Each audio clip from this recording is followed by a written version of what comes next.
Welcome back to Heat, and here comes one of the elite athletes in all of WWE, Garrison, Cade. The following contest is scheduled for one fall. Introducing first from Austin, Texas, weighing 265 pounds, Garrison, Cade. I could not agree with you more. This is a kid that I've been looking at for the last couple of weeks, and I realized that after what he's done here on Heat, this kid has got a future. I've forgiven him for what he did to me with Tajiri a few weeks ago. We moved on. From Las Vegas, Nevada, weighing 242 pounds, Venis. I am begging Venis to get in the gym. Give me a break. One of the best bodies in all of WWE. Garrison Cade. Boy, so poetically put by yourself. So poetically put by myself. That was poetically put by yourself. Thank you. Yeah. I thought so. Now, Venis, do you see him as competition to you as far as picking up ladies every weekend when you guys go out? You know, looks are one thing, and obviously I've been getting a ton of emails and letters how great everybody thinks the coach is starting to look. But it's all about the game, too. It's all about how you talk, how you get yourself to the promised land, so to speak. Venis can get to the trough, but doesn't usually drink. I'll leave it at that. So no, I don't see Venis as competition. However, I do see Randy Orton as competition, yes. Young Shelton Benjamin, yes. Venis, no. Boy, you have a lot to say. You've got I'm just a lot trying to to say take this in. Jonathan, coach me. You're just so subtle, so unselfish. So is Venis. Venis taking on Garrison Cade, a rematch from last week's Heat where Garrison Cade won what I like to call a battle of attrition. A very long match. It came down to, is that a dance? You know, I've heard Val doesn't have a whole lot of rhythm. Boy. But he doesn't have to expose himself here on Heat. Well, let's hope it's not a dancing contest because Venis would be in big trouble. Speaking of trouble, how much trouble is Edge in at Backlash when he faces the big red monster Cade with a broken hand? And with the fact that if he uses that broken left hand, not only will he be disqualified from the match, he'll be suspended as well. I mean, Edge is going in basically one-handed against one of the biggest and toughest superstars that we have in the WWE today. Not only that, but after hitting Kane with that cast, that obviously upset Kane. You don't like Kane when he's upset. You don't like Kane when he's happy. Not that I've ever seen him happy, but Kane is fuming right now, and he cannot wait, I'm sure, to get his hands on Edge. And right now, Garrison Cade is upset as well. I don't blame him. But yeah, Cade is one of the... If somebody hit you upside the head with a cast, are you going to say, oh, that felt great, do it again? No. No, you're going to be hot. You're probably going to attack. You're probably going to say, hey, let me teach you a little bit of a lesson. Say you're 320 pounds, you're 6'10". Well, then you do it, and you do it well. Well, I've never been hit upside the head. Don't worry, it's coming. It's coming. Rest assured, if we have to continue to work together. Oh, Venis trying to win this early and can't. By the way, those cowboy boots that Garrison Cade's wearing, I kind of like them. Wow. From the side and a la Barry Windham from the mid-'80s. Kind of resembles Barry Windham a little bit. A little bit.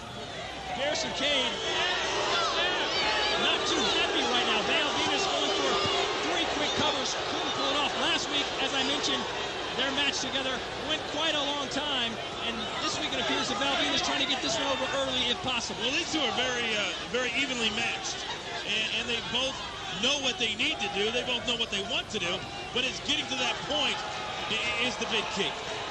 Garrison Cade not looking happy, and Chris Jericho can't be all that happy either.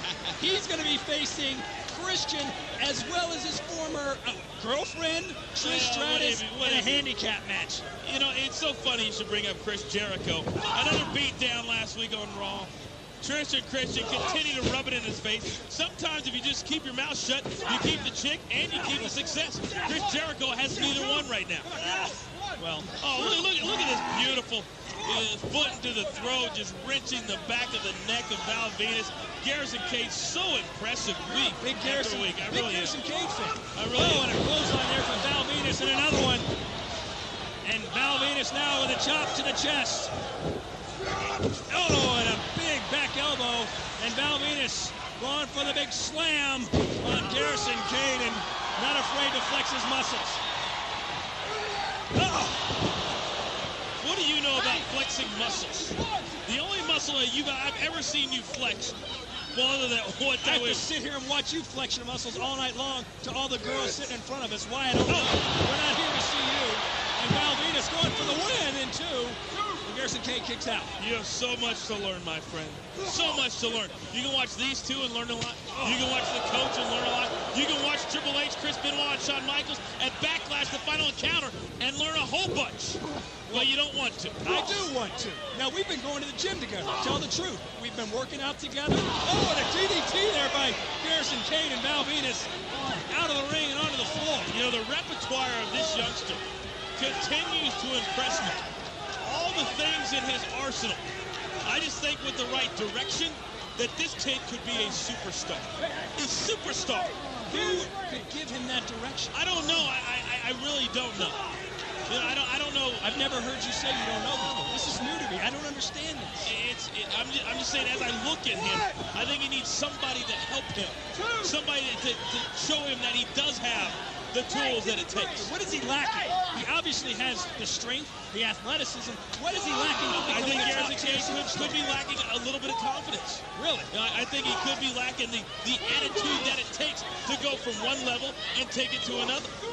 These two athletes going at it outside the ring now as the referee continues to do the count.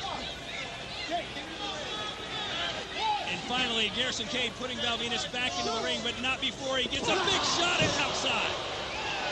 You can hear the crowd ooh, the crowd ah, because of the sheer strength of this young kid, which I really don't think Garrison Cade knows how strong he is or knows how good he can be. My, what a clothesline. Hook of the leg, and Val Venis stays alive, but I don't know how. What a clothesline. Coach. Backlash. I'm just sitting here. Backlash. I'm just concentrating. Backlash, the final encounter, the triple threat match.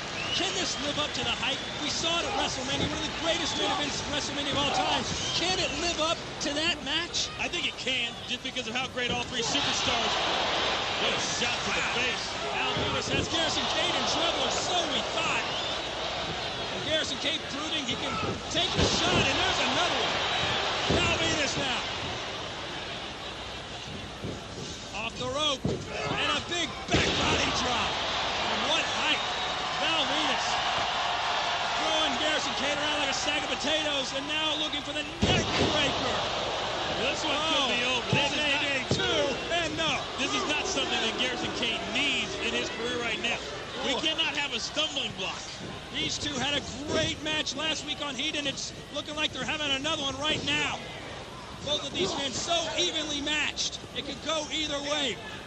Garrison Cade going for the clothesline. Val Venis reverses it. Oh, Garrison Cade has taken some huge shots in this match. And now Val Venis is taking way too much time to go to the outside. Going for the high-risk move on the top rope. It's a do-or-die type situation. Has he wasted too much time? And fairly obvious that he did. You asked some of the dumbest questions I've ever heard. Val Venis getting the crowd fired up and then just jumping off the rope like he didn't mean to do it. And now it's Garrison Cade who's on the top rope, but not because he wants to be there. Coach, the final encounter. Who's going to win? Well, like I was about to say before, these two great athletes so rudely interrupted us. I think it can live up to the hype from WrestleMania. Wait a second. You know what? If Garrison Cade right now can get to the top, he can stand up, can drop the devastating elbow, this one may... Well, as soon as I say that... It's not going to happen, and he gets dropped right on that top turnbuckle in a place you don't want to be dropped. What would that place be, Chris? His manhood. Check. And here comes Val Venis setting up, it appears, a superplex, and he got it! Oh!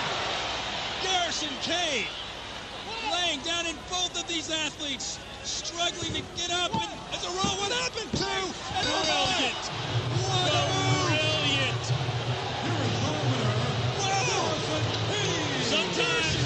Sometimes you don't dominate, but as long as you get the W, as long as you get the victory, that's all that matters. Was that the Muhammad Ali rope-a-dope, where Garrison Cade appeared to be taking so many shots that he couldn't bounce back, and thought he was down and out. Garrison Cade puts him out. Do you ever shut up? No. No, it's not I a want in. freaking rope a dope. That was a simple roll-up. And Garrison Cade saw an opportunity, grabbed Venis, and Venis was down a little bit stunned from the move that he performed, the superplex, and was able to counter. It's so stupid. Garrison Cade looked out of it. And if I'm stupid or not, you have to admit that Garrison Cade took several huge shots, but still somehow got an impressive victory. Hey, Captain Obvious, we got that.